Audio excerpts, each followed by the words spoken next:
Naitwa Revelyn Albert Mbugi, ni naibu katibu mkuu wa Baraza la Vijana Tanzania Bara.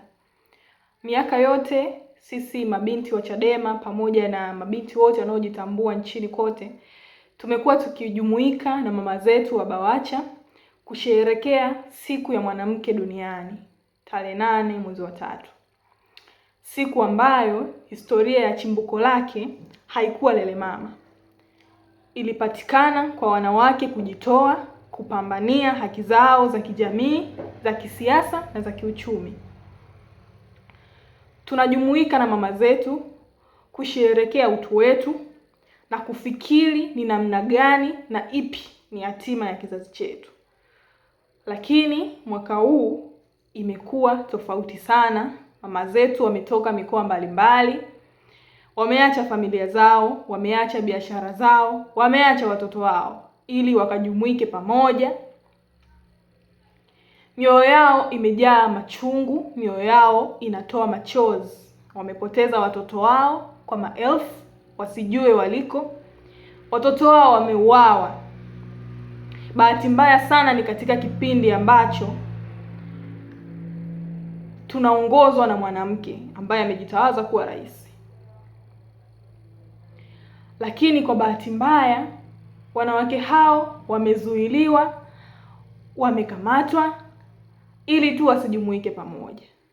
Lakini wamejivika silaha moja ambayo ni ya ujasiri. Kipindi ambacho dunia nzima inajitahidi kufikia usawa wa kijinsia, hiyo imekuwa tofauti nchini kwetu ambapo tunaongozwa na mtu anayejiita rais ambaye ni mwanamke. Anazuia wanawake wasijumuike pamoja eti kwa sababu ni wanachadema, eti kwa sababu ni wanawake wanaotoka kwenye chama kikuu cha upinzani. Martin Luther alishawahi kusema kwamba injustice anywhere is a threat to justice everywhere. Leo hii kwa sababu ni wanawake wa Chadema wanazuiliwa, kesho wanaweza kuzuiliwa kwa sababu ya dini, inaweza kutokea kwa sababu ya ukabila, inaweza kutokea kwa sababu hauna na mwingine anacho.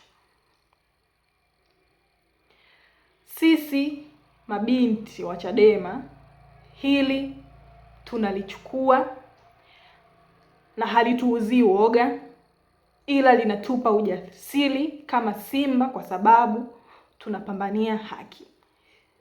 Mithali 28 mlango wa 1 inasema, muovu ukimbia pasipo kufuatiwa na mtu, bali mwenye haki huwa jasiri kama simba. Serikali hii iliyojivika madaraka bila kupata kibali kutoka kwa wananchi, leo hii inakimbia kivuli cha uchoyo wa haki, inakimbia kivuli cha kuinyima raia haki.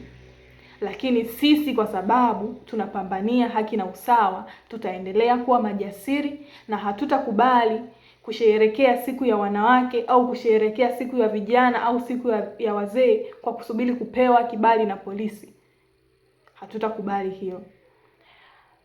Mwisho niseme kwamba machozi ya mwanamke hayana rangi ya chama, wala hayana rangi ya dini, wala hayana rangi ya ukabila.